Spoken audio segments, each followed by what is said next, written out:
Shabbat Shalom.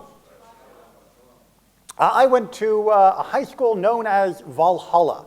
It was back in California where they were a little bit more creative with naming their high schools. And Valhalla, of course, is the Norse image of the afterlife for the warriors. And so, of course, our sports team were the Norsemen, because what more fierce symbol could there be for our absolutely abysmal football team than that of a Viking?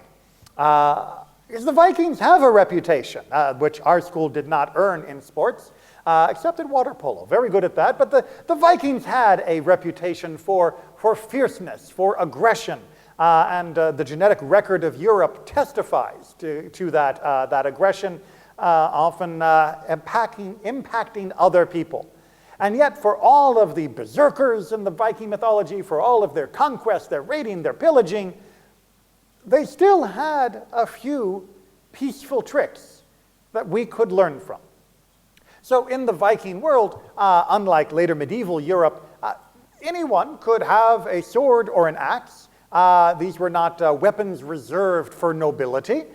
These were reserved for anybody who was willing to go pillaging. Anybody ready to jump on the longboat and do a short raid off to England or Ireland or anywhere else that caught their fancy. But as you might expect from a fiercely competitive, fiercely aggressive culture, with everybody walking around with swords far more often than might be comfortable for public welfare, you could get into a lot of fights. And while most fights might just stay at a good brawl, nice fists and such, it was always going to be tempting to pull out that sword and attack the other person in a much more lethal manner.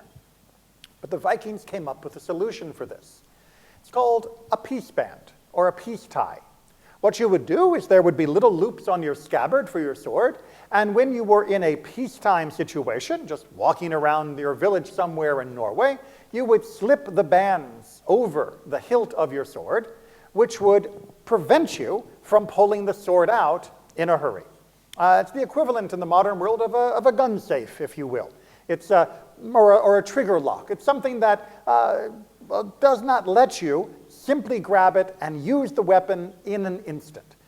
Now, it was still usable. It doesn't take much to flick off the leather bands and pull out the sword.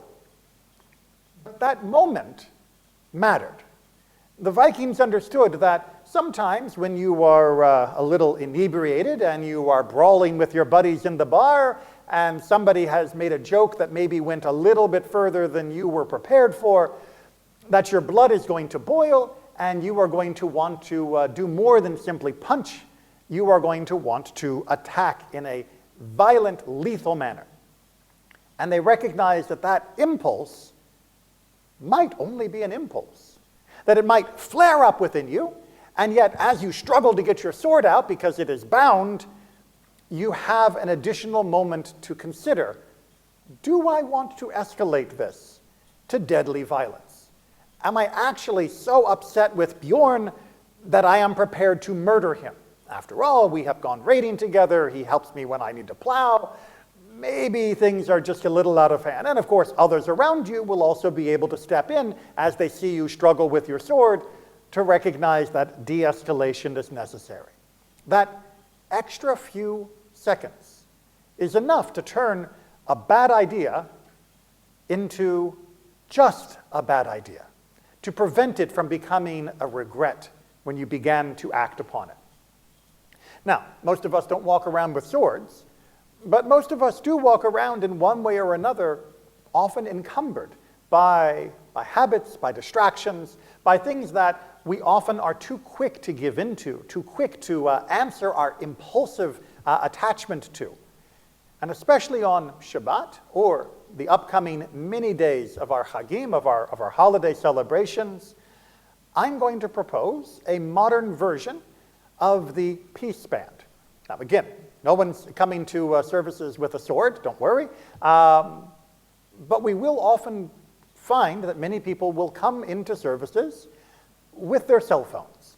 Now, I'm not saying a cell phone is as deadly as a sword, but for many of us, it is the area that we give into our impulses the fastest.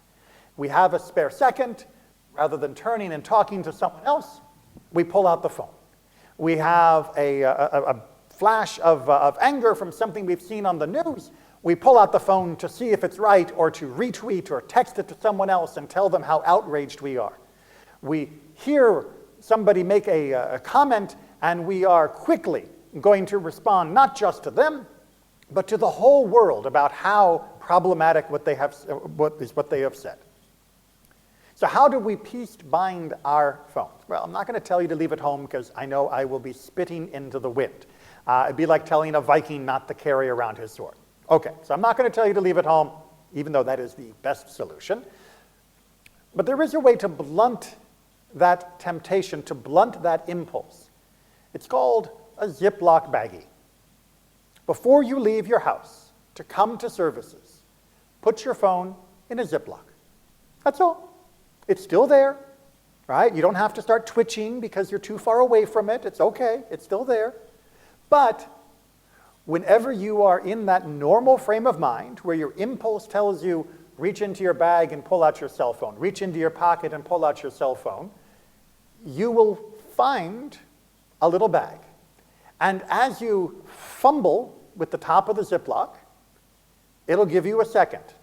Do I really need to open this right now? I am in Shabbat mode.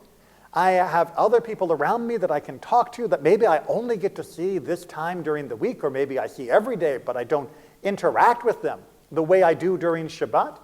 Am I really going to rob myself of this time, this experience, in order to fiddle with my phone in a way that I can do the other 6 days out of the week? In that moment of hesitation, you open up that window to answer, no.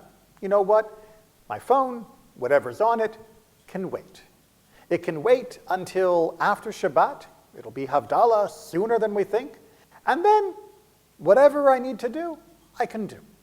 But for that window, whether you want to start small, just for services, or whether you want to expand it to the entirety of Shabbat, eventually for your own sake and sanity, just a simple thing like that.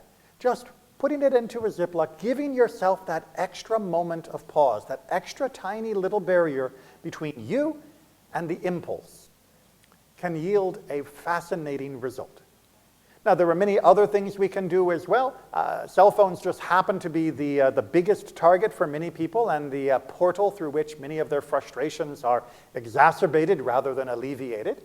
But if there are other items in your life, other issues, there are equal ways of just putting a barrier on it, whether it be putting your computer into the password mode and making your password complicated so that you can't load it up instantly. It takes you a little bit longer, and then you'll say, you know, I don't really want to go through the rigmarole of booting it up and doing the password. I can wait. I can do that later. Whether it be something about your health regarding substances or different foods that you want to put slightly more out of reach. Doesn't mean that you have to throw everything away, because that's often too much to ask too soon. But just putting a little barrier, a little hesitation. You see, we have the remarkable Yetzer HaTov, the inclination for good inside of us. But it's a little slow sometimes. Our passions and impulses often leap up as our Yetzer HaTov is still stretching and standing up to make its rebuttal. If you give yourself that extra second, your Yetzer HaTov will come to your defense. It will come to your aid, and it will explain to you exactly why you don't need to do whatever it was you thought you were going to be doing. Leave that sword in the scabbard. Leave your phone in the bag. Leave whatever else needs to be behind.